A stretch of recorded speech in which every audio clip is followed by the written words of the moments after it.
What's going on, guys? It's boy Maximum RPM coming at you with another video today. In this video, I'm going to be discussing the Blader in the anime. I've done this a couple times in the past, but this character I find rather interesting. And this character is Gwen. Gwen or Gwen. I'm not sure which way they pronounce it. But whatever. So he is the owner of Regalia Genesis. Now, taking a look at his character when he was introduced, he is an amazing designer. He was able to take Prime Apocalypse and Imperial Dragon and take the best of both of them and combine them into a Beyblade that is unique, but you can still see where its reference points were. Now, this is very good because when designing, you want to make sure that you have a focus point for what you're going for and that you don't deviate from that. Because once you stray away from your original plan, things can change in the outcome. Now, he's an incredible designer because he made something so effective.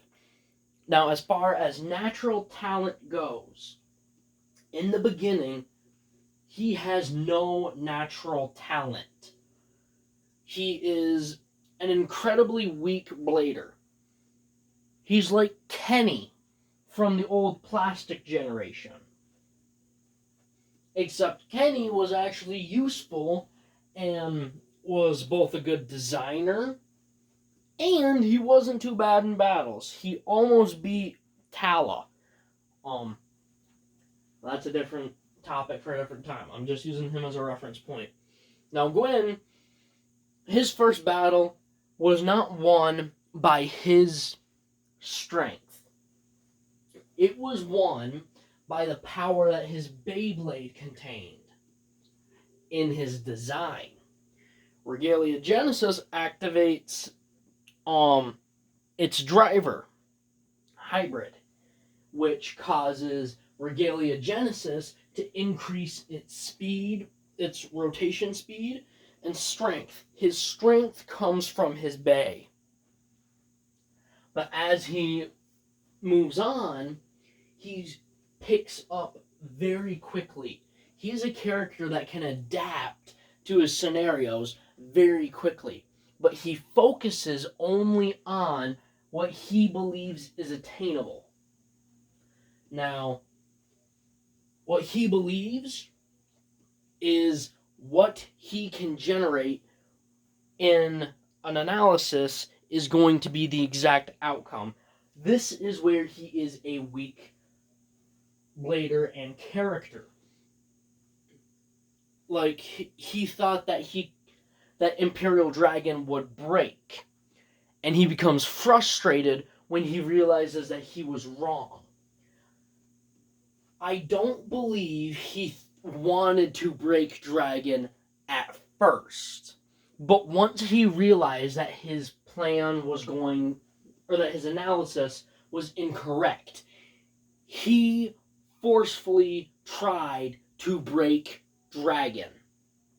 What he didn't account for would be Dragon's awakening, which boosts Drum's power level. Now, I think Gwen is a solid character because he sees Regalia Genesis and says, I can make you better. This is a character that more characters should be like, in this sense that he strives to be the best. And he wants to do this by increasing the power of him and his bay. He is more physically dependent on his Beyblade than his own skills. His skills come in designing. he can improve Genesis so Genesis can improve him. Now, what I mean by that is he knows he can make Regalia Genesis better. And he knows that by making Regalia better, that will also increase his strength and make his visions become more obtainable. Now, he's a physically weak character because he relies on his Beyblade too much. Now, they all rely on their bays to a certain extent, but he relies on it more than average because he is a physically weak character. I'm not saying that he's not strong, I'm saying he's a weak blader. His strength comes from his design within Genesis. Now, he knows what to do to increase his power. But his lust for power is what is making him a villainous character.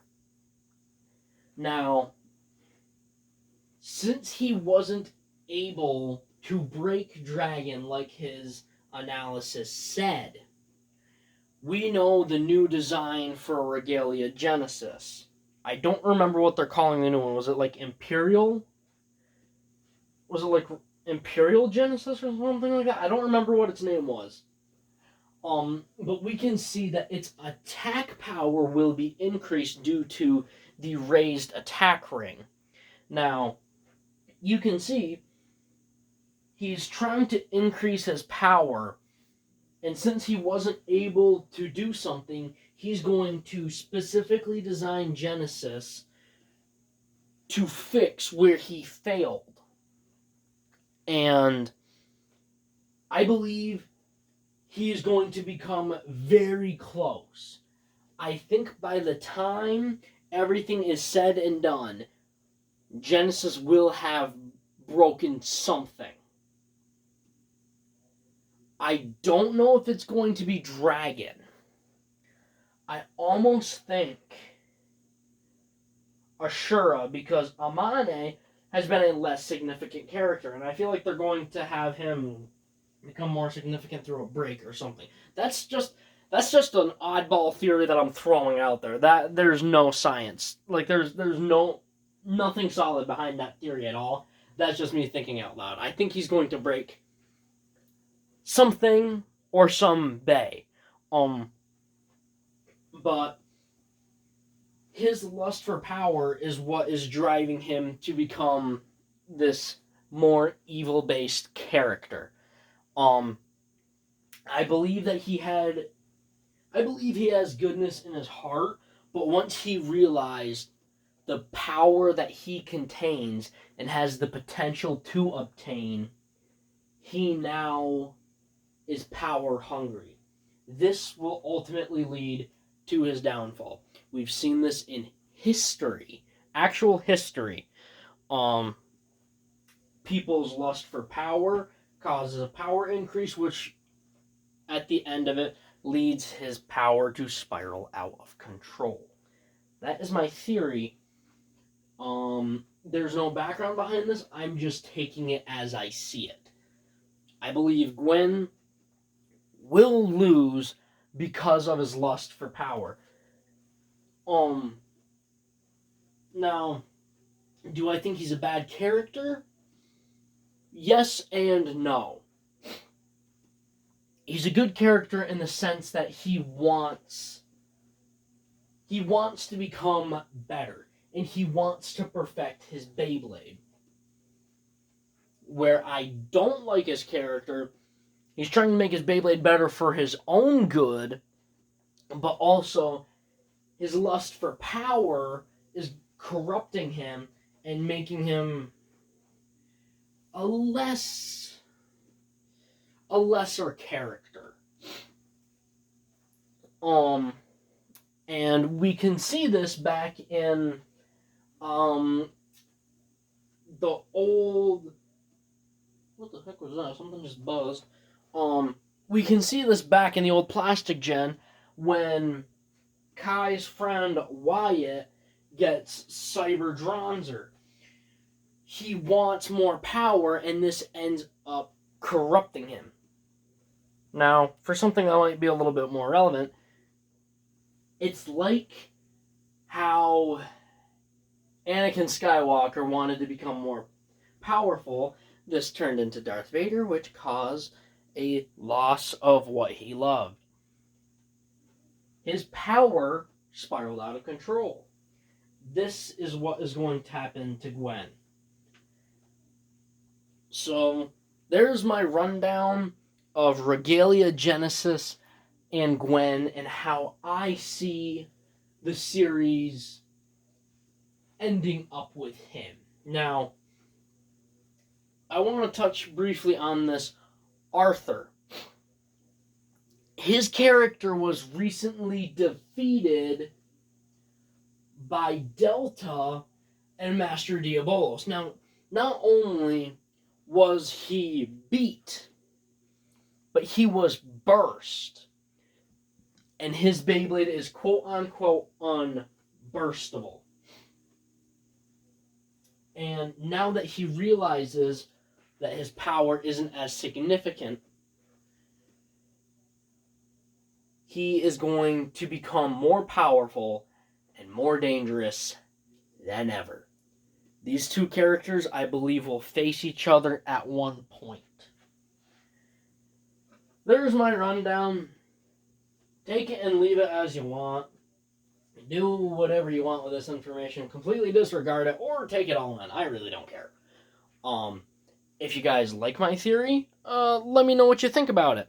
If you guys have a different theory, put it down in the comment section. Just remember to be respectful towards everyone that you see in the comment section, because theory videos, I don't do them because they can often cause arguments and stuff. Just remember to be respectful when giving your opinion and responding to someone else's.